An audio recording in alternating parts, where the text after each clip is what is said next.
আপনাকে ধন্যবাদের জন্য। দেশের অর্থনীতি কোন দিকে গিয়েছে, কোন দিকে যাচ্ছে, মানে এই যে শেয়ার কেলেঙ্কারি থেকে শুরু করে দেশের অর্থনীতি বলতে এখন কিছু নেই।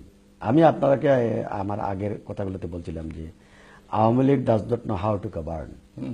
হ্যাঁ, তো এরা সুশাসন যেমন জানে না, এরা দেশ পরিচালনা করা বুঝে না, অর্থনীতি বুঝেই না। আজকে আপনি দেখেন বাংলাদেশে শেয়ার মার্কেটের কেলেঙ্কারির মাধ্যমে ৮৬,০০০ কোটি টাকা হাতিয়ে নেওয়া হয়েছে। এই ৮৬,০০০ কোটি টাকা হাতিয়ে নেওয়ার মাধ্যমে ৩৩ লক্ষ ক্ষুদ্র বিনিয়োগকারী আজকে নিঃস্ব, এবং নিঃস্বদের মধ্য থেকে প্রতিবাদ করে ইতিপূর্বেই ৩ জন সুইসাইড করেছে, আত্মহত্যা করেছে, এই যন্ত্রণা সহ্য না করতে পেরে। এই ৮৬,০০০ কোটি টাকা লুপাটের পর এখন পর্যন্ত এই লুপাটকারীদের বিরুদ্ধে সরকার কোনো ব্যবস্থা নিতে পারেনি। আপনার কি ধারণা সরকার জড়িত? সরকার অবশ্যই। এই শেয়ার মার্কেটটা, স্টক মার্কেটটা কন্ট্রোলিং এর ফুল দায়িত্ব ছিল সালমান এফ রহমান। এই সালমান এফ রহমানকে তিনি আওয়ামী লীগের এবং নেতা এবং প্রধানমন্ত্রী শেখ হাসিনার বাণিজ্যিক উপদেষ্টা। তিনি এখন বাংলাদেশের দরবেশ নামে খ্যাত। এই শেয়ার মার্কেটের সাথে জড়িত শেখ হাসিনার পরিবার, ওনার বোন জড়িত, ওনার ছেলেরা জড়িত, ওনার সকল আত্মীয় স্বজনরা জড়িত। আর উনি যদি জড়িত নাই হন, বাংলাদেশের মানুষ, সকল সেক্টরের মানুষ এত প্রতিবাদ করলো, তিনি কেন এর বিরুদ্ধে ব্যবস্থা নিলেন না? অর্থমন্ত্রী কেন ব্যবস্থা নিলেন না? নিতে পারেন না। তো বাংলাদেশের অর্থনীতি বলতে কিছু নেই। এর আগে যখন ৯৬ সালে আওয়ামী লীগ ক্ষমতায় এসেছিল, ঠিক একই কায়দায় ভারতীয় মালওয়ারিদের সহযোগিতায় বাংলাদেশের শেয়ার মার্কেট থেকে হাজার হাজার কোটি টাকা এইভাবে হাতিয়ে নেওয়া হয়েছিল। তৎকালীন সময় হাতিয়ে নেওয়ার এই ট্রেনিংটা আওয়ামী লীগ পেয়েছিল ভারতীয় মালওয়ারিদের কাছ থেকে। তখন যৌথ প্রযোজনায় এই ঘটনা ঘটেছিল। আর এইবার যৌথ প্রযোজনা নাই, এবার সিঙ্গেল প্রযোজনায় আওয়ামী লীগ এই কাম করে ফেলেছে, এবং নিঃস্ব তো হয়েছে ৩৩ লক্ষই।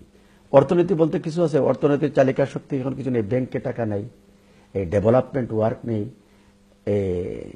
অর্থমন্ত্রী এর কোনো সদুত্তর দিতে পারে না। এই ফেব্রিকেটেড ভাবে মাঝে মাঝে স্টক মার্কেটের রেট আপ করা হয়, আবার ফল ডাউন হয়, আবার ইনভেস্টাররা রিয়েক্ট করে। তো টাকা তো নিয়ে যাওয়া হয়েছে, এই টাকাগুলো তো দেশেও নেই। যে টাকাগুলো হাতিয়ে আওয়ামী লীগ নিয়েছে, সরকার নিয়েছে, এই টাকাগুলো যদি আবার তারা রিইনভেস্ট করতো, তাহলে তো রিসাইকেল হতো, মানি সাইক্লিং হতো। কিন্তু সেটা তো হচ্ছে না। টাকাগুলো তো সব পাচার হয়ে গিয়েছে। সব টাকাই তো তাদের যেখানে যেখানে রাখার সেখানে রাখা হয়েছে। সুইস ব্যাংকে রাখা হয়েছে, আমেরিকাতে রাখা হয়েছে। আজকে আমাদের প্রশ্ন আপনার কাছে, যে শেখ হাসিনার ছেলে সজীব ওয়াজেদ জয় মিলিয়ন মিলিয়ন ডলারের মালিক এখন ব্যাংকগুলাতে, আমেরিকান ব্যাংকগুলাতে আছে। এফবিআই অলরেডি, আমি যতটুকু শুনেছি বিশ্বস্ত সূত্রে, যে এফবিআই এইগুলা তারা তদন্ত করে পেয়ে গেছে। সুইজারল্যান্ড কিছুদিন আগে প্রাইম মিনিস্টার গিয়েছিলেন। তিনি গিয়েছিলেন এক কারণেই, যে টাকাগুলা রক্ষিত আছে, গচ্ছিত আছে, এই টাকাগুলা আছে কিনা, বা এই টাকাগুলা কোনো কোথাও কোনোভাবে উদাও হয়ে গেল কিনা, সিজ হলো কিনা, মনে হয়েছে এইগুলা আবার তিনি তদন্ত করতে, খবর নিতে আছে কিনা, সে এই জন্য গিয়েছিলেন।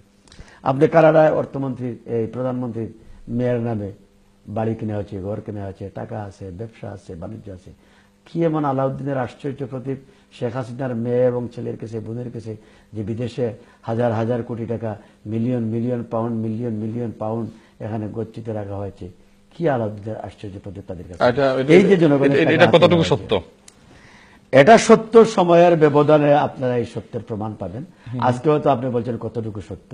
যখন শেখ হাসিনা প্রধানমন্ত্রী থাকবে না, আওয়ামী লীগ ক্ষমতায় থাকবে না, তখন এই আমেরিকানরাই বাংলাদেশ যারাই ক্ষমতায় আসবে তাদের আহ্বানে সব বলে দিবে, বলে দিবে। তো অর্থনীতি বলতে কিছু নেই। আর অর্থনীতি বলতে নেই বলেই তো বাংলাদেশে জিনিসপত্রের ঊর্ধ্বগতি লাগামহীন ভাবে বাড়ছে। আপনি রমজানেই আসছেন বাংলাদেশ থেকে, এখন দ্রব্যমূল্যের অবস্থা কি?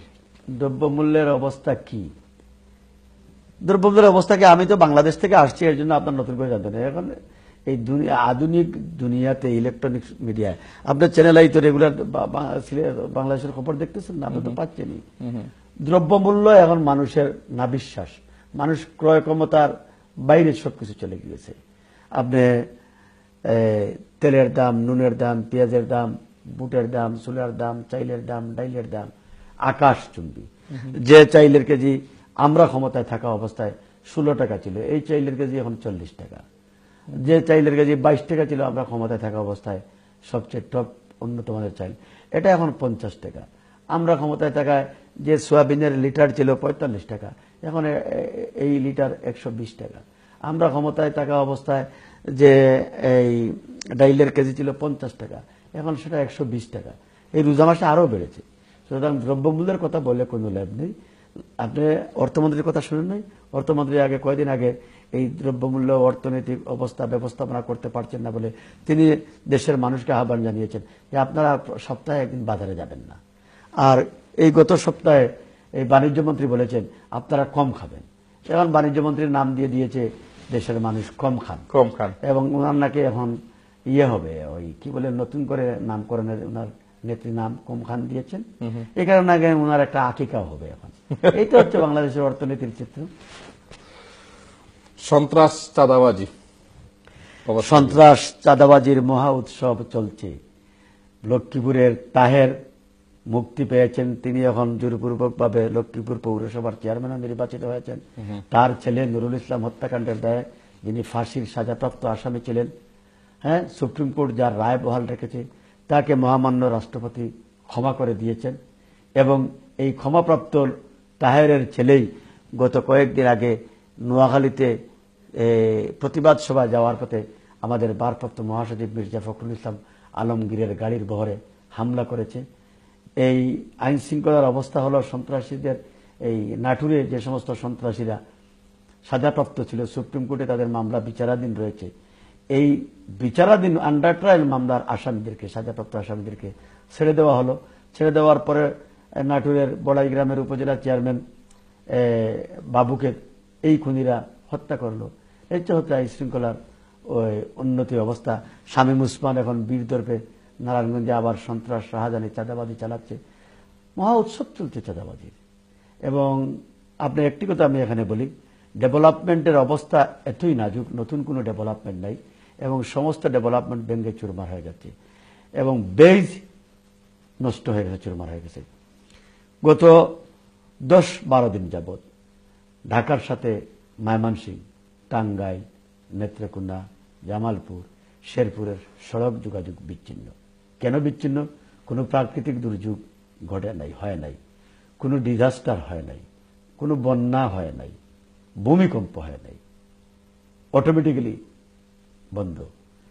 এই যে গত 2.5 বছর যাবৎ বা 2 বছর তত্ত্বাবধায়ক সরকার ছিল, এই ঢাকা ময়মনসিংহ সড়কের কোনো রিপেয়ার কাজ হয় নাই। তো রিপেয়ার কাজ না হলে তো ভাঙতে ভাঙতে ভাঙতে ভাঙতে গর্ত হয়ে গেছে, পুকুর হয়ে গেছে, খাল হয়ে গেছে, নদী হয়ে গেছে, এখন বাস যায় না। এবং এই যে বাস যায় না, সেটা আমার কাছে আরো বিশ্বাস হলো, আমি তো ওই রাস্তার মানুষ না, ওইদিকে যাই না। আমি আসার 2 দিন আগে দেখতে এরকম এই ইলেকট্রনিক্স মিডিয়া এই চ্যানেল আইটিতে দেখেছি যে একজন মহিলা আর মহিলার মেয়ে বাস স্ট্যান্ডে কান্নাকাটি করতেছে। কিসের জন্য? তার হাজবেন্ড জামালপুরে মারা গেছে, শ্রমিক। তো তার হাজবেন্ডের লাশ দেখতে যাবে, দাফন করতে যাবে। এবং সে যাবে কি দিয়ে? বাসে। বাস যাচ্ছে না, রাস্তার যোগাযোগ হচ্ছে না। এই বাস স্ট্যান্ডে বসে হাউ মাউ করে বিলাপ করে কাঁদতেছে। তো এখন বাংলাদেশের উন্নয়নের চিত্র আর চেহারা আপনি বুঝেন কি অবস্থা চলছে। সন্ত্রাস চাঁদাবাজি আপনাদের সময় ছিল, আমরা ব্যবস্থা নিয়েছি, আমরা আইন শৃঙ্খলা পরিস্থিতি নিয়ন্ত্রণে নিয়েছি। এইভাবে লাগামহীনভাবে চলে নাই, এইভাবে বেপরোয়াভাবে সন্ত্রাস এবং চাঁদাবাজরা বেপরোয়া হতে আমরা দেই নাই, বেপরোয়া ছিল না। এখন তো ঘর থেকে কেউ বের হয় না, এখন তো মানুষ মানে সাহস পায় না। এখন আপনি এই আইন শৃঙ্খলা রক্ষাকারী বাহিনীরাও সাহস পায় না। এখন তো ব্যবস্থা নেওয়া হচ্ছে না। আমাদের আমলে ছিল না আমরা বলবো না, কিন্তু আমরা নিয়ন্ত্রণ করেছি, কঠোর হস্তে দমন করেছি। কিন্তু এখন তো কঠোর হস্তে দমন করা হচ্ছে না। এখন তো সন্ত্রাস হচ্ছে আওয়ামী ছত্রছায়ায়। সন্ত্রাসীরা আওয়ামী নিরাপত্তার চাদরে তারা বেষ্টিত, তাদেরকে তো কোনো বিরুদ্ধে ব্যবস্থা নেওয়া হচ্ছে না।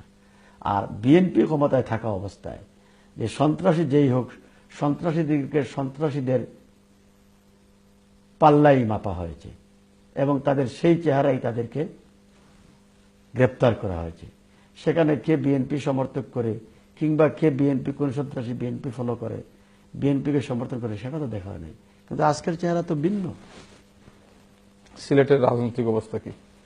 আপনি সিলেট জেলা একই বিএনপির অবস্থা সভাপতি। সারা দেশের মতোই সিলেটে এই রাজনৈতিক চিত্র, দমন, নিপীড়ন, নির্যাতন, মামলা, আজকে পরমত সহিষ্ণুতার উপর কোটারাঘাত, বিএনপির নেতাকর্মীদের উপর মামলা, পুলিশি হামলা, গ্রেপ্তার, মিথ্যা মামলা এবং পরিকল্পিতভাবে আরো নতুন নতুন ষড়যন্ত্রমূলক মিথ্যা মামলা দেওয়ার সকল পরিকল্পনা তারা নিচ্ছেন এবং একের পর এক তারা এই কাজগুলো করছেন।